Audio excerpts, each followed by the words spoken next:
श्रेया सौम्याश्री किचनमध्ये आपले मनपूर्वक स्वागत आहे। आज मी आपल्याला खाजा बनवून दाखवणार आहे, अगदी सोप्या पद्धतीने। हा मी अर्धा किलो मैदा घेतला आहे। वजनाने हा अर्धा किलो आहे। या कपाने मोजले असता 2.5 कप मैदा आहे। याच मापाने मी 2 कप साखर घेतली आहे। अर्धा कप याच्या निम्मे ते अर्धा कप तूप घेतलेले आहे। वेलची पूड आहे, थोडं मीठ आहे आणि थोडा फूड कलर आहे आणि हे साठा लावण्यासाठी 3 चमचे मैदा घेतलेला आहे।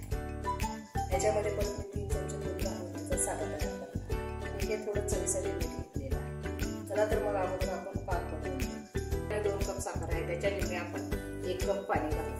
आता नुसतं साखर भिजण्यापर्यंत याचा आपण 1 तारी पाक करून घेणार आहोत। आता साखर विरघळलेली आहे। आपण याच्यामध्ये थोडासा फूड कलर लावू। हे थोडीशी वेलची पावडर,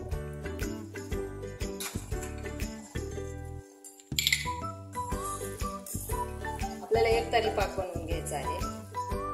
1 तारी पाक तयार झाला। आता आपण चवीपुरतं थोडं मीठ घालू।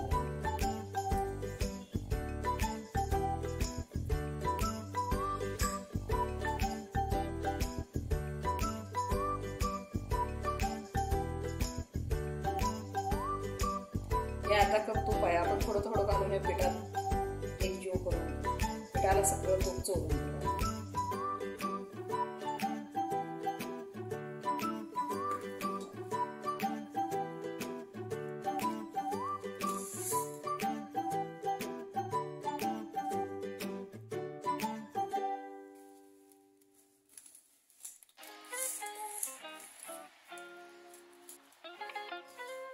हे आपलं तुपाचं मोहन अगदी बरोबर आहे।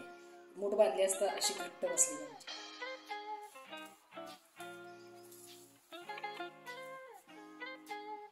आता आपण याच कपाने थोडं थोडं पाणी घालून पीठ घट्ट भिजवून घेणार।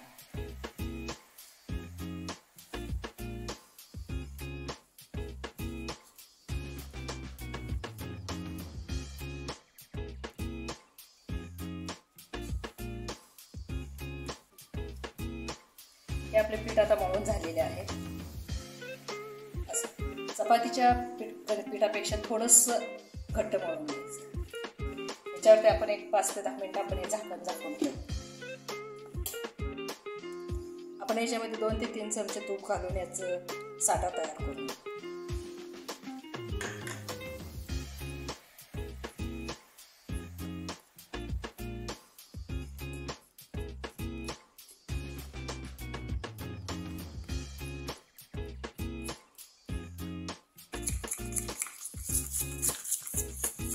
साठा आपण एकसारखा करून घेतलेला आहे।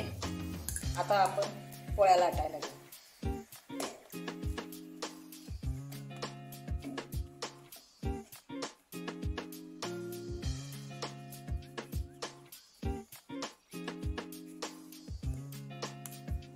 चपातीला जेवढा आपण गोळा घेतो त्या पद्धतीचे गोळे करू।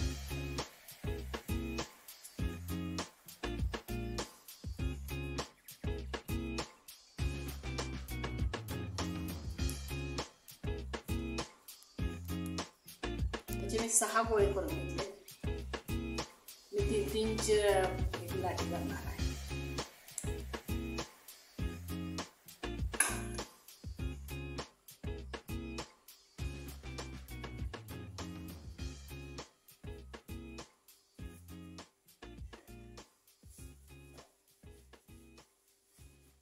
एकदम पातळ पोळी लाटून घ्यायची।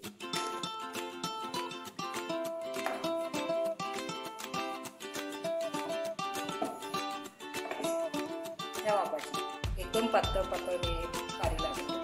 अशा मी सर्व पाऱ्या लाटून घेणार।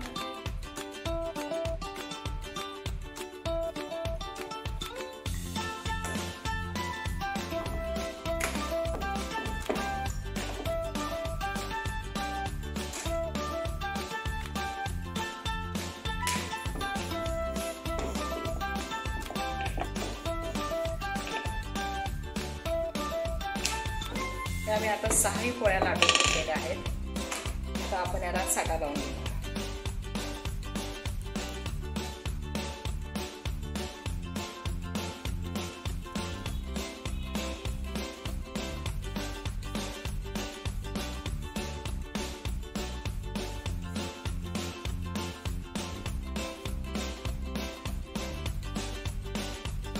साठा पूर्ण कडेपर्यंत लागला पाहिजे.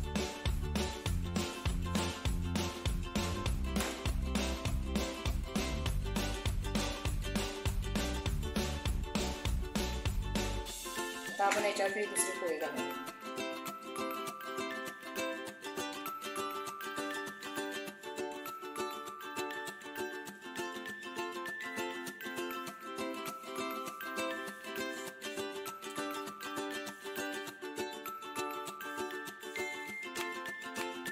या हलक्या हाताने असे लाटून घ्यायचे.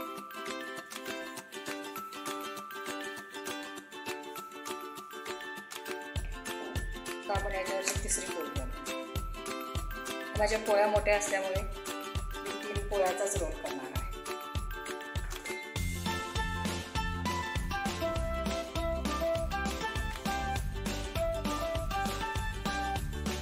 याचा आता घट्ट रोल बनवून घेणार आहोत.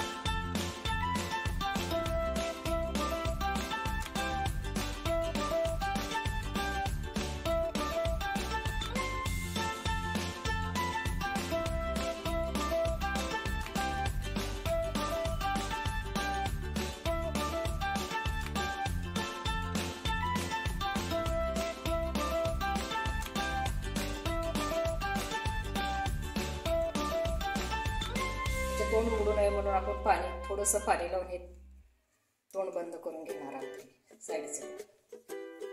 हे अशा पद्धतीने.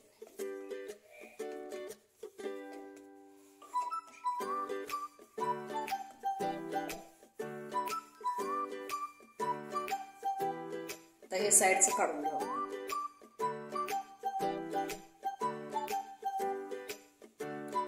एक इंचाची नाही या बोटाच्या मापाची आपण कट करून घेऊ साईज.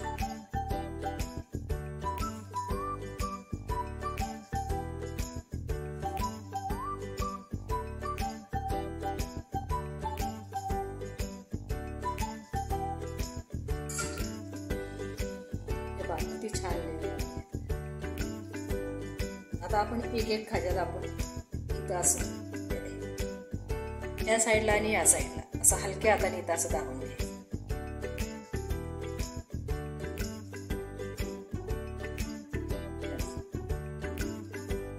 अशा पद्धतीने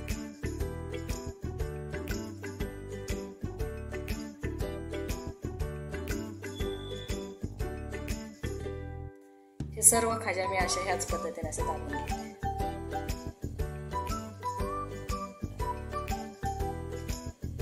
आता आपलं तेल हलकं गरम झालेलं आहे. आपण याच्यामध्ये हे खाज्या सोडून एकदम मंद गॅसवरती हे तळून घ्यायचं आहे.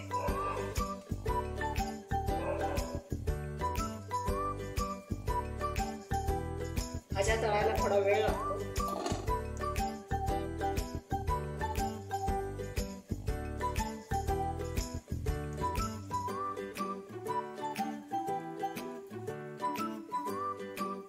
थोडा वेळ अजिबात हात लावायचा नाही. जेव्हा खाज्या तळून वरती हलका वरती येईल तेव्हा आपण याला हलवायचं.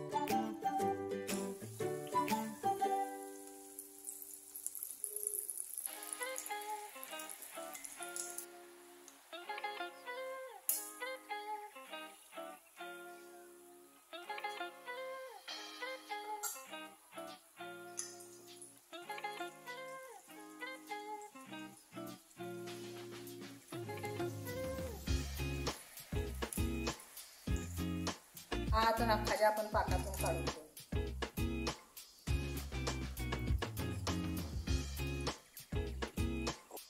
अशा पद्धतीने आपण आज खाज्याची रेसिपी बघितली. जर माझा